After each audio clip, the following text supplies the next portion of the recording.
হযরত মুসা আলাইহিসসালাম ও খিজির আলাইহিসসালামের রহস্যময় সফর। একদিন বনী ইসরাঈলের মাঝে দাঁড়িয়ে ভাষণ দিচ্ছিলেন আল্লাহর মহান নবী হযরত মুসা আলাইহিসসালাম। তার কণ্ঠ ছিল দৃঢ়, হৃদয় ছিল আল্লাহর স্মরণে ভরা। মানুষ নিঃশব্দে শুনছিল তার কথা। কারো চোখ বেয়ে অশ্রু ঝরছিল, কারো বুক কেঁপে উঠছিল সত্যের আলোয়।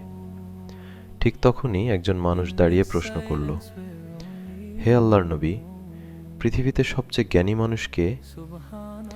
এক মুহূর্তের জন্য চারদিক নিস্তব্ধ হয়ে গেল। মুসা আলাইহিসসালাম বললেন, আমি। এই কথার মধ্যে অহংকার ছিল না, কিন্তু আল্লাহ চাইলেন তাকে আরো গভীর এক জ্ঞান দান করতে।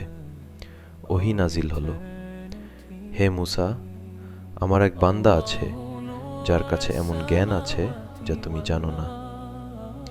এই কথা শুনে মুসা আলাইহিসসালাম এর হৃদয় ভরে গেল আগ্রহে। তিনি বললেন, হে আমার রব, আমি তার কাছে যেতে চাই, আমি সেই জ্ঞান শিখতে চাই।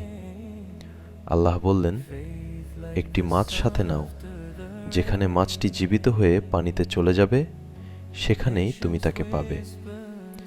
শুরু হলো এক দীর্ঘ সফর।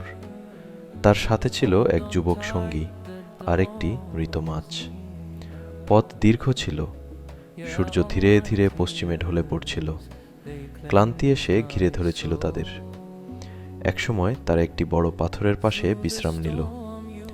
অলৌকিকভাবে মাছটি জীবিত হয়ে উঠল, নীরবে পানিতে চলে গেল, কিন্তু তারা খেয়ালই করল না। অনেক দূর যাওয়ার পর ক্ষুধা লাগলে সঙ্গী বলল, আমরা যে মাছটি এনেছিলাম সেটা তো নেই। আমি পাথরের পাশে এক আশ্চর্য ঘটনা দেখেছিলাম, কিন্তু বলতে ভুলে গেছি। মুসা আলাইহিসসালাম সাথে সাথে বললেন, এটাই তো সেই জায়গা। তারা দ্রুত ফিরে এলো। সেখানে সমুদ্রের ধারে শান্তভাবে বসেছিলেন এক রহস্যময় মানুষ। তিনি ছিলেন খিজির আলাইহিসসালাম। মুসা আলাইহিসসালাম বিনয়ের সাথে বললেন, আমি কি আপনার সাথে থাকতে পারি, যাতে আপনি আমাকে সেই জ্ঞান শেখান যা আল্লাহ আপনাকে শিখিয়েছেন? খিজির আলাইহিসসালাম শান্ত কণ্ঠে বললেন, আপনি আমার সাথে ধৈর্য ধরতে পারবেন না। মুসা আলাইহিসসালাম বললেন, ইনশাআল্লাহ আপনি আমাকে ধৈর্যশীলী পাবেন। খিজির আলাইহিসসালাম বললেন, তাহলে শর্ত হলো আপনি কোনো বিষয়ে প্রশ্ন করবেন না যতক্ষণ না আমি নিজে কিছু বলি। মুসা আলাইহিসসালাম সম্মতি দিলেন। শুরু হলো তাদের রহস্যময় সফর। একটি নৌকায় তারা উঠলেন। গরিব জেলেরা তাদের বিনা ভাড়ায় তুলে নিল। নদীর মাঝখানে পৌঁছে খিজির আলাইহিসসালাম হঠাৎ নৌকাটিতে ছিদ্র করে দিলেন। পানি ঢুকতে শুরু করল। মুসা আলাইহিসসালাম অবাক হয়ে বললেন, আপনি এটা কেন করলেন?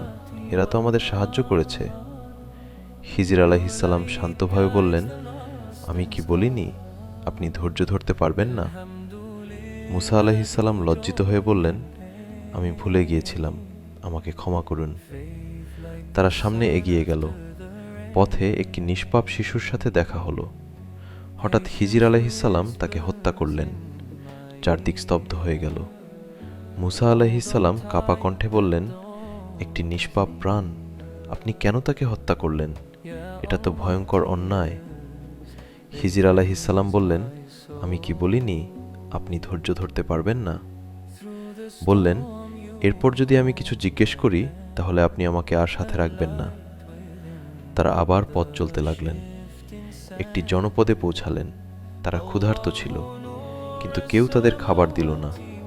সেখানেই তারা একটি দেয়াল দেখলেন, যা ভেঙে পড়ার উপক্রম। খিজির আলাইহিসসালাম নিজ হাতে সেটি ঠিক করে দিলেন। মুসা আলাইহিসসালাম বললেন, আপনি চাইলে এর জন্য পারিশ্রমিক নিতে পারতেন। খিজির আলাইহিসসালাম বললেন, এখানেই আমাদের বিচ্ছেদ। তারপর তিনি বললেন, এবার আমি আপনাকে সেই রহস্যগুলো বলবো যার উপর আপনি ধৈর্য ধরতে পারেননি। নৌকাটি ছিল কিছু গরিব মানুষের। একজন অত্যাচারী রাজা সামনে ছিল, যে সব ভালো নৌকা জোর করে নিয়ে নিতে। আমি সেটিকে ত্রুটিযুক্ত করে দিলাম, যাতে তাদের নৌকাটি বেঁচে যায়। শিশুটির বাবা মা ছিল ঈমানদার, সে বড় হয়ে তাদের কষ্ট দিত। আল্লাহ তাদের জন্য তার চেয়ে পবিত্র সন্তান রাখবেন। আর দেয়ালটি ছিল দুই এতিম শিশুর। তার নিচে ছিল তাদের গুপ্তধন। তাদের বাবা ছিল একজন নেককার মানুষ।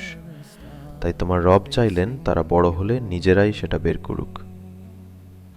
সব কথা শেষ হলে চারদিক নীরব হয়ে গেল।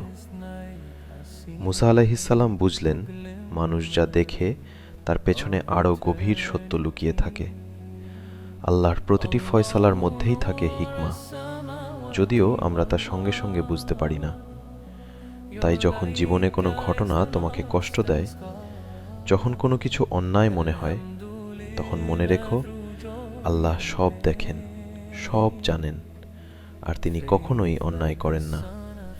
আমরা শুধু সামান্য দেখি, কিন্তু তিনি দেখেন পুরো গল্প।